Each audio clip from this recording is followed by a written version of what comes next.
What's going on, everyone? Welcome to a new episode of Mostly Wrong Opinions Rewind Edition. This time, we're going back to 1990 with Edward Scissorhands.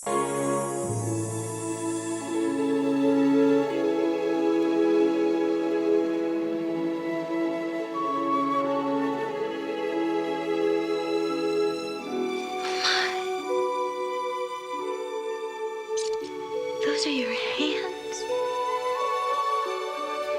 Those are your hands.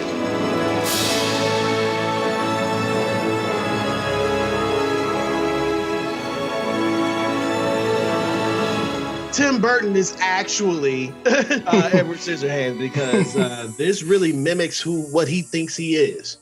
You know what I'm saying? And This movie came out, has stars Winona Ryder, Johnny Depp, and is directed and written by Tim Burton. Yep. And you said he seems to think he's Edward because it's clear and obvious. Just look up a picture. Just look up a picture of Tim Burton. He looks just like Edward. He clearly modeled this character after himself. He's got the hair, the skinny white boy thing. It's all there. But in general, this film is about an outcast. Yeah. Who lives up in a mountain, a really creepy old mountain. And one day the Avon lady comes calling and calls Which was him, hilarious, by the way. So funny and weird, like strange. Avon calling. And calls him down from the mountain.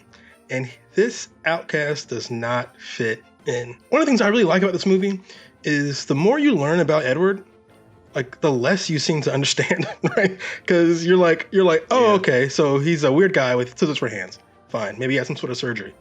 Wait, he used to be a machine? Is he an android? Is he what the fuck is Edward?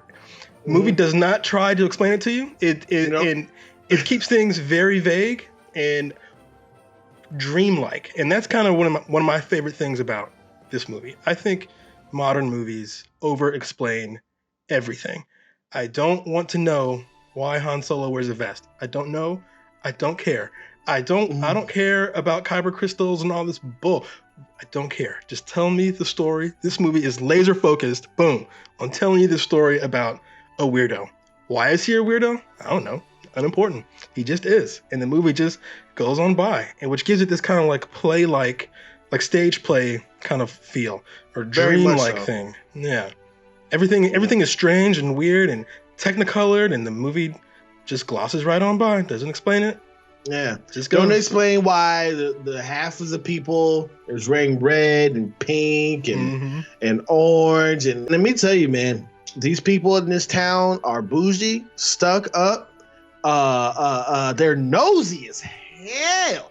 But most importantly, they're weird, and they don't know it. They are completely unaware that how bizarre and strange they are, because that's where they live. They live in that strange technicolor town, and only Edward can see how strange they are.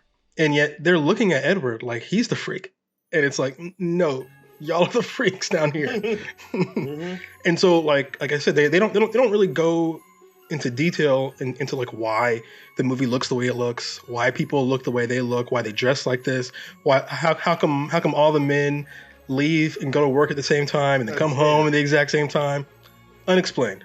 And I think because it's unexplained, you can kind of infer whatever you want into the movie. This movie could almost be about anything. That's how like vague this could be about. I don't know if you have noticed, but I'm black. So I read into this sometimes. I'm like, oh, this is a story of like how sometimes it feels like being like a black guy walking amongst white people. They don't seem to realize how strange and bizarre they are, and they're looking at me like I'm the threat, you know. So you can read into all these different layers, you know. Or if you're not, maybe if you're a woman, you feel like an outcast there. People with handicaps, people keep calling Edward handicapped or something like But is he? Because that's also what gives him his talent, his scissors for hands. So is he handicapped? I don't know. The movie doesn't care. It's just like the whole movie is just like one big metaphor. I also just like wondered, like, man, how does this dude pee? You know what I'm saying? Forget about, putting on clothes or eating stuff. How do you handle your wee, bro, because that shit would be immediately gone. Very, very carefully. Okay, very carefully. Yeah, that's it. Hands up. So this is like Johnny Depp and like I guess would be considered his breakout role after or within the same time frame of 21 Jump Street, the TV show. Right. And he'd been in some other things. Like he was in A Nightmare Before Christmas. Not Nightmare Before Christmas, Jesus. Nightmare on Elm Street. That was his first film, yes. Yeah, right. So he'd been in a couple other things, but yeah, this was the role that got him a lot of attention. Yeah. And I think that's why he's on Tim Burton's. If you know, pop up all the movies that he's been in. You know oh my gosh. So many. Many. And the weird thing about it, he's almost playing the same character in every single one. That's exactly right. And this is something that me and you, we couldn't stop talking about before we even started filming. This movie is so creative and it feels so special. And I feel like now, like looking at this through like modern eyes, this movie just feels like the amount of creativity is just like oozing from it. And you're like, wow, it's incredible. And it's sad because this movie came out in 1990 and Tim Burton has done nothing but repeat himself over and over and over. He has the same themes with the same actors in roughly the same metaphors over and over and over, the same visual aesthetic. And super same. It's kind of sad, you know, because this to this day, this is still a wholly unique film. You can take almost any frame from this film and know exactly what film it is. Just any frame, doesn't matter. That's how iconic this film is. And yet Tim Burton never really expanded on that. He never seemed to grow past this. He stayed in the black curly Q era of his life forever. And it's kind of sad.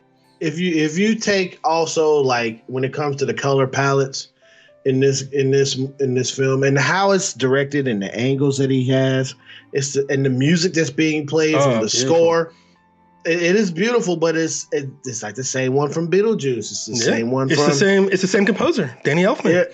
The whole thing is just. There are even points in the score that sound just like 1989's Batman. Like it's just like. Yeah, it just kind of repeats itself over and over again. That and also, you know, when I'm looking at that, and I also see some of the stop motion that he's done, and you know, it's like this dark tone, white, pasty people who are depressed, but they want to live bigger than what they are. It's like it's every single movie, you know. He kind of got stuck in this rut, and I've already talked about Star Wars a little bit, but it's easy for people to get stuck here because that's where George Lucas got stuck. George Lucas, he started his career making all kind of strange, bizarre movies, and then he made this little movie called Star Wars, and he hasn't made another movie since. So all he's done is repeat himself. In my mind, I know these guys don't all fit together. But in my mind, I always put together Steven Spielberg, I always put together Tim Burton, and I always put together George Lucas. And 2 out of the 3 repeated themselves to death.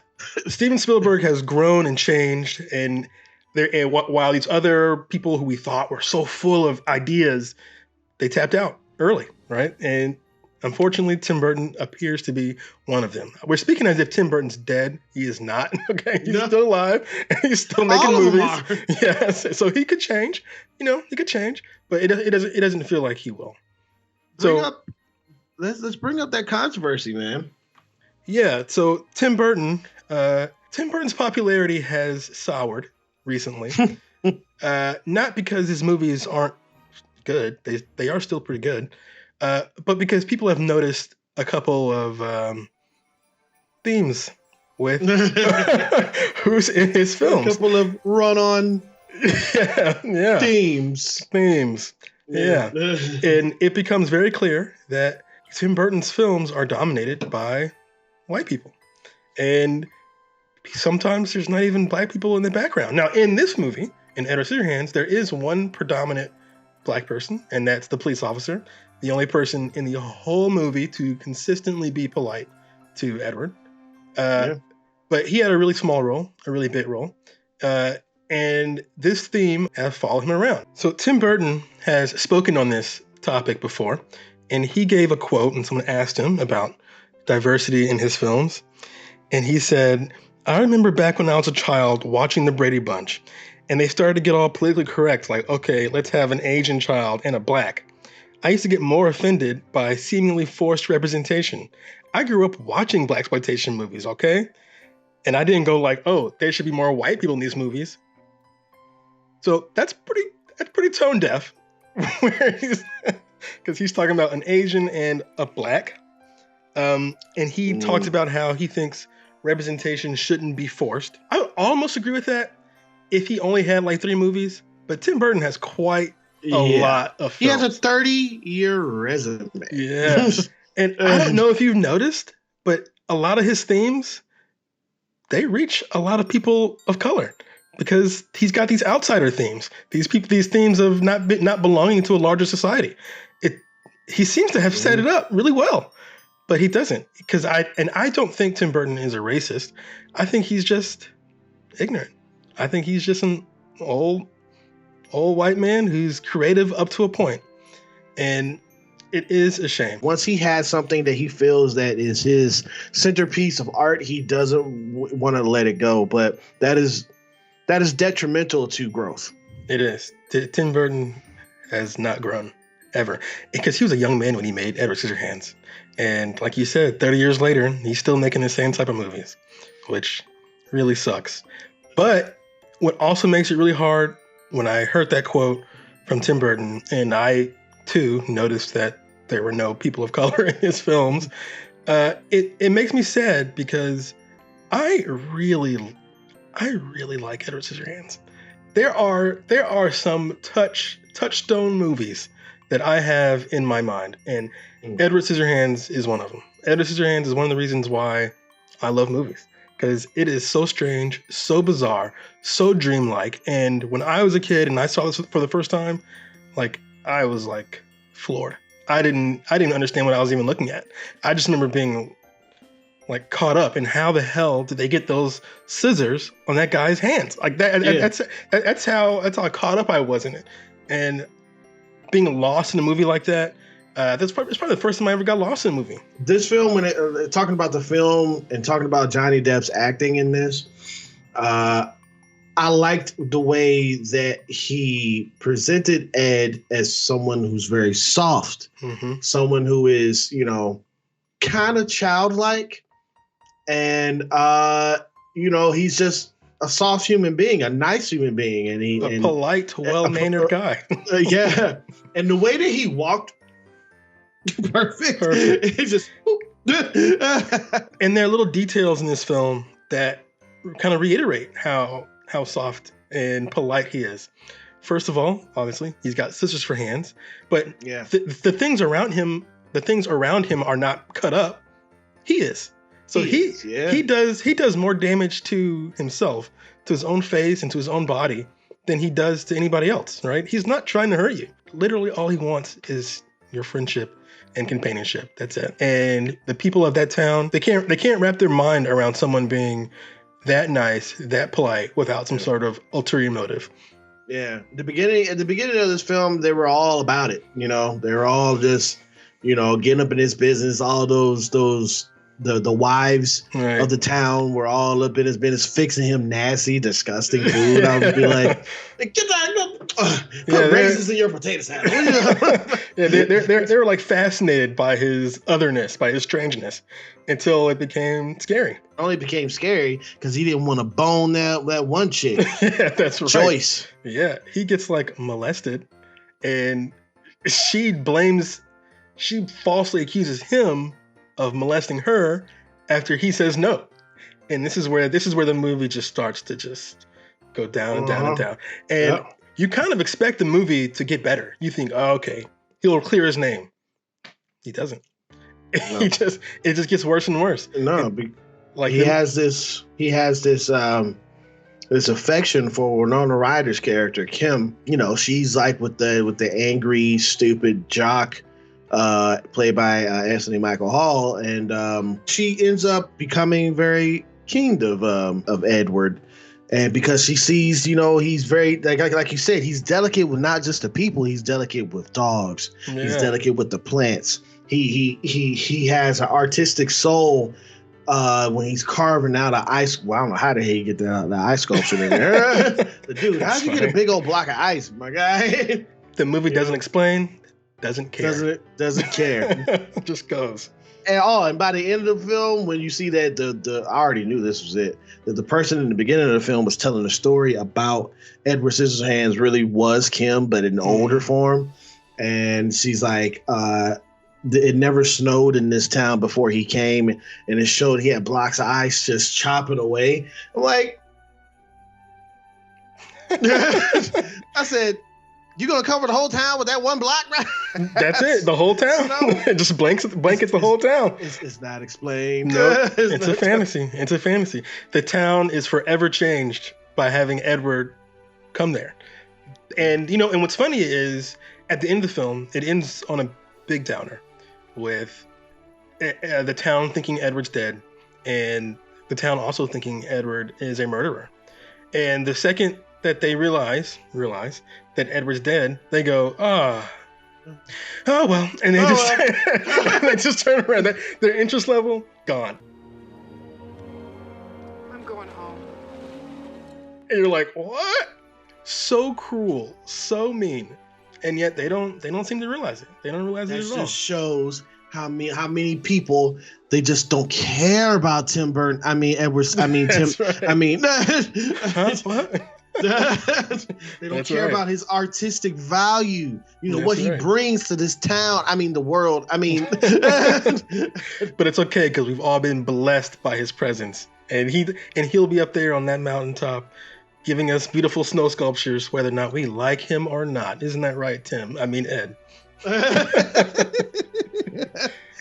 Exactly, man. In the beginning of the movie, we are introduced to the weirdo neighbor. I don't even know what her name is. She's like super religious, strange. Oh yeah, she's like exiled. Yeah, and so we meet her just before we meet Edward, and the Avon lady. She's going around. She's like, okay, I gotta sell these products, and she goes by the weird lady's house, and she's about to go in, and she's like, nah, she's too weird for me. But then she sees Edward's creepy ass house, and she's like, maybe. And so she goes over there. Mm-hmm. And so to me, I feel like they've kind of set up Edward and the weirdo lady to be allies. You would think, because they're both outsiders. They're both estranged to this community. You would think they'd become allies. But nope, it doesn't happen. The weirdo lady uses Edward's strangeness, because he is somehow even more strange than she is. Mm-hmm. Yeah. She uses Edward's strangeness to get into society as a whole, popularity and all that stuff. That's right. She steps she steps all over Edward, calling him the devil and demons and all that stuff. And by the end of the film, she's right there with the other people, shoulder to shoulder, huddled up, trying to see what the drama is. So she uses Edward's outsideness or strangeness in order to get into the society at large. And that totally happens right here in the real world. SNL has this really great skit where they had some poor whites and black people, and it was really funny because we have a lot in common. And you'd think we'd be natural allies, but this is Black Jeopardy. They out here saying the new iPhone wants your thumbprint for your protection. Oh, okay then, Doug. What is, I don't think so. That's how they get you. Yes! Yes! They out here saying that every vote counts. Oh, Doug again. Come on, they already decided who wins even before it happens. Yes! Yes! We don't get along because those poor whites, they will step right on us. Boom. We have more in common than we think. Did you? No, I'm looking at this cast, man. Nick Carter's in this film. Yeah, he's like a kid on he's like on a slip and slide. He's like, that's it. Just real quick. Yeah, real quick. Crazy. Yeah, real quick. I want to get to the rating of this. This movie came out when I was like 4. And I remember vaguely seeing it then. I'm sorry, people. I'm going to tell you something. I didn't complete the film until yesterday. Yeah. 30 years in the making, you know what I'm saying? But yeah, I enjoyed it, man. You gotta look at me like you gotta look at me like that. You gotta look at me like that. There you go. But I enjoyed the color palettes of this. I enjoyed the awkwardness of this film and the heart of this film. I enjoyed how this film is like other, films that he's done, but at some point, you got to do a 10-year gap, after you make these certain amount of films in 10 years, go to the next one, make a different type, show your strength. But some people ain't got strengths. But with all that said, this movie is a 8.5 for me. An 8.5, totally reasonable score. I don't know if I can rate this unbiased, so I won't. I like this movie, and I like it a lot. And I often find myself comparing this movie to other movies that I watch, just in general, just any movie. I can't help it. I always compare. It's not a perfect movie, and it's very frustrating, like you said, to see Tim Burton's lack of evolution, that he just keeps repeating himself. But I think this is Tim Burton's best version of himself. Between this and Batman, like, holy balls! Like, can you imagine being 20-something back then and seeing this in the theater? I'd have been like, we are in a new age, This guy's gonna go on places, but he didn't go anywhere. Have you seen that Tim Burton movie? Man, he picked it out of my imagination. Yeah. He's gonna have all kinds of great stuff in the future. Nope. He will sometimes move to different genres, but he's got the same actors, the same music, and the same aesthetic, and he just has not changed. He's stuck right here. He's been stuck in the same gear since he was in his early 20s, and that sucks. But it works for some people, man. Yeah, it works for a lot of people. And you know what it really works for? It works for this movie. And this is not a movie that I can't even imagine a movie like this coming out today. My mind won't allow me to imagine it, because it's, like I said, things are left so vague. It's so strange, so bizarre. So even some of the effects straight up look fake. And I think that was the point. I think it's supposed to look like a stage play or something, something weird, something strange. And so because of that, looking at just this movie by itself, I love this movie. And I'm going to give it a 10. My only 10. Oh, his only 10. My only 10. Wow. Is it perfect?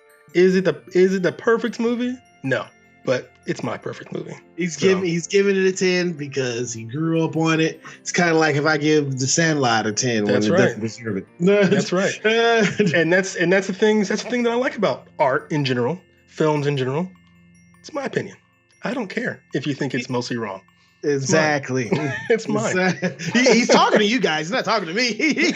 I'm talking to you, Tyrone. I'm just kidding. No, you're not talking to me. I love this movie. And I love it unreasonably. Because as an adult now, I see it. I see the flaws. They're all there. I can see the hint that Tim Burton's going down a funky path with his all-white cast. I can see it. But you also see the unwielding, beautiful humanity within it. Yeah, exactly. That's a good way to put it. This is essentially a film about a monster, but it's also a film about humanity and humans, and I really like it. Even though it ends on a sad note, kind of a downer, not a really great Christmas movie to watch with your family. But I think it's a beautiful movie. I think it's beautifully acted. So I like this movie. I love it. It's one of my favorite movies of all time. Well, everyone, this is my first time completing this film, which means I will probably be seeing this film more and comparing it with the other ones that he's done. I gave this film an 8.5. Devin gave this film his first 10. Biased mother. But That's right. That's right. Completely biased. It's okay. You guys let us know what you thought about this film in the comments down below. And that is our review, our rewind review for Edward Scissorhands.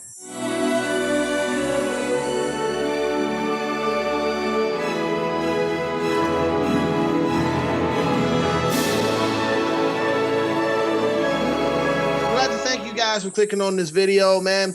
We've been, working hard on some of these ideas and putting these things together. What we really need from you guys is suggestions of what you want us to watch, okay? Not just the stuff that's coming out in the theaters coming up soon. Of course, we're going to see those, but we want to see some abstract stuff that's artsy or whatever you want us to review. Type something weird. I want to review something strange. Okay, this movie kind of reawoken that thing in me. I want to see a weird movie. Tell me, what's a good weird movie? Put it in the comments down below. I know y'all are out there. Stop hiding behind your keyboards. Yeah. Please. And please comment. It helps the algorithm from hitting our channel. Yeah. Comment and also, subscribe, people. Subscribe. Hit that subscribe button. It's right there. It's very easy. And when you do hit that button, hit the notification button so you can stay up to date with everything we do right here on Mostly Wrong Opinions, all right? And, if you did like this review, go ahead and leave a thumbs up. It really does help out this channel and the algorithm of this channel. Or you can leave a dislike. The dislike is there, but you can't see the counter anymore. We'll see it, though. We'll see it. We'll see it, but other softies won't. So go ahead. Either one you pick, it is your opinion. Just remember that. But it is also mostly wrong. Have a good one. Peace.